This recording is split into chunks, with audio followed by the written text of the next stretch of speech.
Welcome to InfoRights channel. Today I'm going to talk about remuneration. But it's not just about the money that the employee, the posted worker, gets for their job. It's also about some extra money that they get just for the fact that they perform this job far, far away from home, far, far away from their normal place of occupational activity. Those extra allowances related to the posting are either included in the remuneration required by the legislation of the receiving member state or excluded thereof or therefrom.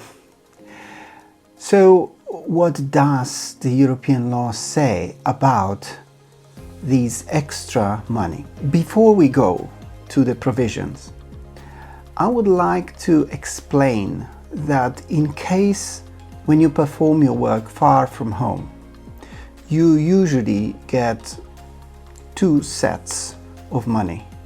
So from economic point of view, one set of money is the remuneration, and it's an economic value of your work. Let's call it remuneration. The second part of the money that you get are all kinds of allowances, reimbursement of costs that are devoted to help you to meet higher costs of living in the receiving member states. And all these extra costs that you have to carry just because you work far from home. Now, this, of course, is a very tricky question, whether the second part of money should be subject to social security contributions or personal income tax, because it's not a remuneration, it's a cost. As cost, it should be exempted from taxes. You don't earn this money. And yet, in some countries, these extra allowances are subject to social security contributions. Well, how does it work? Article 3.7 of the Posting of Workers Directive is a very specific provision, and it clears which part of these extra allowances can be treated as part of the remuneration required in the receiving member state and which are not, which are to be excluded from the remuneration and paid on top of the required remuneration. And here's how it is solved. Allowances specific to posting shall be considered the part of the remuneration, this means included inside the remuneration, unless they are paid in reimbursement of expenditure actually incurred on account of the posting, such as expenditure on travel, board and lodging.